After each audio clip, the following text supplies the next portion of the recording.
সময় আল্লাহর কাছে এই দোয়াটা যেন আমরা করি, আল্লাহ কিয়ামতের দিন তুমি আমার হিসাব নিও না, আল্লাহ তুমি আমার বিচার বসিও না, আল্লাহ তুমি দয়া করে আমারে মাফ করে দিও। আল্লাহ যার বিচার করবেন ও জাহান্নামে যাবে, আর যার বিচার করবেন না সে জান্নাতে যাবে। আল্লাহ যদি বিচার করে আর পাই টু পাই হিসাব নেয়, নামাজ পড়লি না কেন, রোজা রাখলি না কেন, মিথ্যা বললি কেন, খাদ্যে ভেজাল দিলি কেন, মাছে ফরমালিন দিলি কেন, যৌতুক খাইলি কেন, ঘুষ খাইলি কেন, উল্টাপাল্টা করলি কেন, জিনা করলি কেন, একটার পর একটা প্রশ্ন বানে যদি সেই ভয়ঙ্কর দিনে আল্লাহ আমাদেরকে জর্জরিত করে, আমাদের কোন উত্তর আছে? সেদিন আমাদের বাঁচার কোন উপায় আছে? তাই আমরা সবাই আল্লাহর কাছে দোয়া করবো, আল্লাহ কোনো বিচার টিচার মানি না, কোনো বিচার করতে পারবো না, দয়া করবা। কথা কয় না? কি করবে? কার এরকম ভরসা আছে যে হুজুর আমি এত আমল করেছি, আমার আমলের বদৌলতে আমি জান্নাতে যাব? কে কে আছেন দেখি আল্লাহর ওলি? আছে এরকম কোন আল্লাহর ওলি? হ্যাঁ আছে? নাই। আল্লাহর হাবিব বললেন, আল্লাহর রহমত ছাড়া, ভালোবাসা ছাড়া কেউ কোনোদিন জান্নাতে ঢুকতে পারবে? আম্মা জান আয়েশা বললেন, ইয়া রাসূলুল্লাহ আপনিও না?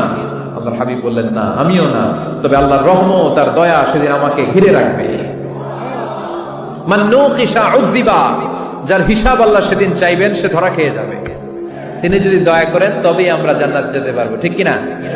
এজন্য আল্লাহ বললেন, আর রহমানু আল্লামাল কুরআনা খালাকাল ইনসান আল্লামাহুল বায়ান। আমি হলাম রহমান। কাফেররা বলে রহমানকে জানি না, রহমানকে চিনি না। আল্লাহ বলে রহমানকে চিনে না, আমার নাম রহমান, আমি দয়ালু, আমি মেহেরবান, ঠিক কিনা? এজন্য প্রতিদিন সূরা ফাতিহায় দ্বিতীয় আয়াতে আমরা কি পড়ি? আর রহমান আর রহিম, ঠিক কিনা? তিনি দয়ার সাগর, তিনি মায়ার সাগর। আমরা বললাম, আল্লাহ ঠিক আছে আমরা বুঝেছি আপনি দয়ার সাগর, আর আপনি কি করেন? দ্বিতীয় আয়াতে আল্লাহ বললেন, আল্লামাল কুরআন, আমি কোরআন শিক্ষা দেই। শুধু দয়ার সাগর হয়ে আমি আল্লাহ বসে থাকি নাই, তোমাদের হেদায়েতের জন্য আমি কোরআন নাজিল করে দিয়েছি। আল্লামাল কুরআন, আমি কোরআন শিক্ষা দেই। আমাদেরকে কোরআন শিখিয়েছে কে? বিশ্বনবীকে কোরআন শিখিয়েছে কে? আল্লাহ।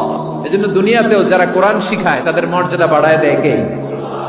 বাংলার জমিনে যারা কোরআন শরীফ শিখায় এদের মর্যাদা সবচেয়ে কম, এদের বেতন সবচেয়ে কম, এরা সমাজে সবচেয়ে বেশি অবহেলিত, ঠিক কি না? আল্লাহর কাছে এরা সবচেয়ে বেশি সম্মানিত।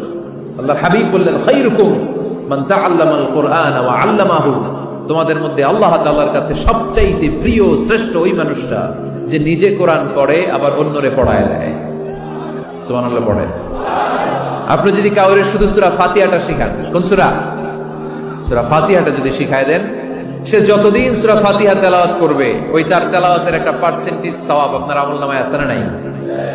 সে যদি আবার আরেকজনের শিখায়, ওই লোক যদি আবার আরেকজনের শিখায় দেয়, এরকম যতজনকে তারা শিখাবে প্রত্যেকের তেলাওয়াতের একটা পার্সেন্টেজ সওয়াব আপনার আমলনামায় ঢুকায় দিবে কে? এজন্য কোরআন নিজেও শিখবো, অন্যকেও শেখাবো। রাজি আছেন তো? এক একটা মসজিদের মুয়াজ্জিনের গলা হবে এরকম বিশাল উঁচু, কিয়ামতের ময়দানে সবাই আমরা এর দিকে তাকায় থাকবো, কিরে ভাই তোর গলা উঁচু কেন? সে বলবে, আমার এই গলা দিয়ে প্রতিদিন 5 বার আমি আযান দিয়েছি। কিয়ামতের ময়দানে ঠিকই সম্মানিত, দুনিয়ায় আমরা চিনলাম না ওনাদেরকে। এজন্য কোরআন শিক্ষার আসর জন্য আমরা গড়ে তুলি। তালিমুল কোরআন প্রজেক্ট লাগবে, শিশুদের কোরআন শিক্ষার আসর, নারীদের কোরআন শিক্ষার আসর, বয়স্কদের কোরআন শিক্ষার আসর। আমরা কোরআন শিখে মরতে চাই, কোরআন জেনে মরতে চাই। No excuse will be granted that day. সেদিন আল্লাহ কোনো এক্সকিউজ গ্রহণ করবে না। সব পারো, হিন্দি তো ঠিকই কইতে পারো, হিন্দিতে কথা কইতে পারে না ছেলেবেলারা? হিন্দি সিনেমা এমন দেখা দেখে হিন্দিতে কথা কইতে পারে, হিন্দি ভাষা বুঝতে পারলে, শিখতে পারলে, আরবি পারলা না কেন? কোন এক্সকিউজ, ওজর, আপত্তি সেদিন আল্লাহ গ্রহণ করবে না।